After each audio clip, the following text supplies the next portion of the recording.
2250টি শূন্যপদের constable এবং sub inspector বিজ্ঞপ্তি প্রকাশিত এবং মাধ্যমিক পাস হলে আবেদন করা যাবে। 2250টি শূন্যপদের মধ্যে কনস্টেবল রয়েছে 2000 এবং সাব ইন্সপেক্টর রয়েছে 250টি। কোথায় নিয়োগ করা হবে, পদের নাম কি রয়েছে, মোট শূন্যপদ, শিক্ষাগত যোগ্যতা, বয়সসীমা, শারীরিক মাপজোক, আবেদন পদ্ধতি, নিয়োগ পদ্ধতি, আবেদন ফি কত দিতে হবে, পরীক্ষার সিলেবাস কি রয়েছে, আবেদনের তারিখ, সমস্ত বিষয় তোমাদের তুলে ধরছি। শেষ অবধি ভিডিওটি ওয়াচ করবে। প্রথমে বলবো বন্ধুরা, পদের নাম কি রয়েছে। তোমাদের প্রথমে বললাম কনস্টেবল এবং সাব ইন্সপেক্টর। কনস্টেবল পদে রয়েছে 2000 শূন্যপদ এবং সাব ইন্সপেক্টর পদে রয়েছে 250টি শূন্যপদ। তোমরা অফিসিয়াল নোটিফিকেশন স্ক্রিনে দেখতে পাচ্ছ। হয়তো এই নোটিশটি অনেকে দেখে নিয়েছো, যারা দেখোনি তারা অবশ্যই একবার দেখে নাও। 2250টি শূন্যপদ কোথায় নিয়োগ করা হবে বন্ধুরা? রেলওয়ে ডিপার্টমেন্টের আরপিএফ কনস্টেবল এবং সাব ইন্সপেক্টর পদে এই শূন্যপদটি নিয়োগ করা হবে। এর জন্য শিক্ষাগত যোগ্যতা কি রয়েছে? কনস্টেবলের ক্ষেত্রে শিক্ষাগত যোগ্যতা রয়েছে এমপি পাস অর্থাৎ মাধ্যমিক পাস রয়েছে এবং সাব ইন্সপেক্টর পদে শিক্ষাগত যোগ্যতা লাগবে তোমার বিএ পাস। যে কোনো শাখায় গ্রাজুয়েশন কমপ্লিট করলে তুমি সাব ইন্সপেক্টর পদের জন্য আবেদন করতে পারবে। সাব ইন্সপেক্টর এবং কনস্টেবল পদের আবেদন করার জন্য বয়স সীমা কি চাওয়া হয়েছে বা বয়স সীমা কিরকম থাকে? কনস্টেবল পদের বয়স রয়েছে 18 থেকে 25 বছর এবং সাব ইন্সপেক্টর পদে বয়সটা চাওয়া হয় 20 থেকে 25 বছরের মধ্যে। এই পদে আবেদন করার জন্য শারীরিক যোগ্যতা অর্থাৎ মাপজোক কি রয়েছে?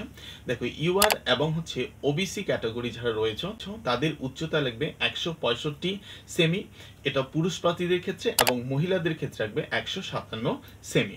এসসি ও এসটি এর উচ্চতা লাগবে পুরুষদের ক্ষেত্রে 160 সেন্টিমিটার 60 সেমি এবং মহিলাদের ক্ষেত্রে লাগবে 152 সেমি। আবেদন পদ্ধতি কি রয়েছে বন্ধুরা? আবেদন করতে হবে অনলাইনের মাধ্যমে www.indianrailway.gov.in এই ওয়েবসাইটে গিয়ে আবেদন তোমাকে করতে হবে। আবেদন করার সময় মনে রাখতে হবে সমস্ত ডকুমেন্ট তোমার যা রয়েছে সেগুলো স্ক্যান করে পিডিএফ করে কিন্তু আপলোড করতে হবে।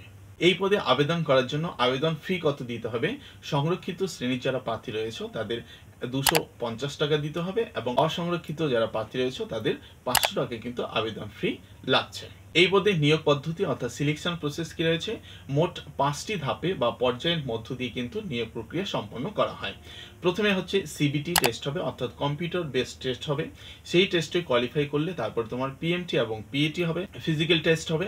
সেই ফিজিক্যাল টেস্টের পরে হবে তোমার ডকুমেন্ট ভেরিফিকেশন। ডকুমেন্ট ভেরিফিকেশনের পরে মেডিকেল টেস্ট এবং সর্বশেষ রয়েছে বন্ধুরা ইন্টারভিউ।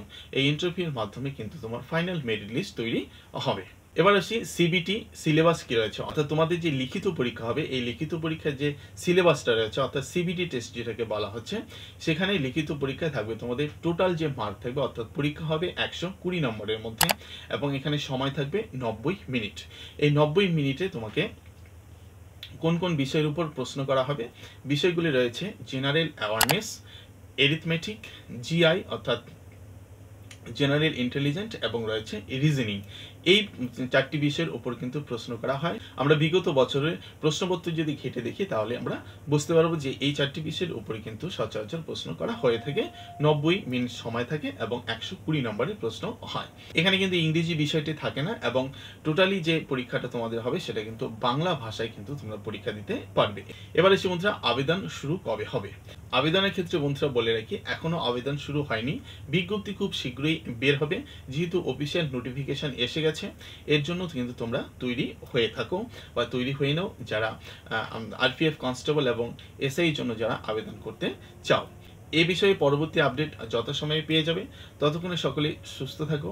চ্যানেলে নতুন হলে অবশ্যই চ্যানেলটি সাবস্ক্রাইব করে দিও, অল নোটিফিকেশন বাটনটা প্রেস করে দিও যে কোনো চাকরি রিলেটেড আপডেট সবার আগে পাওয়ার জন্য।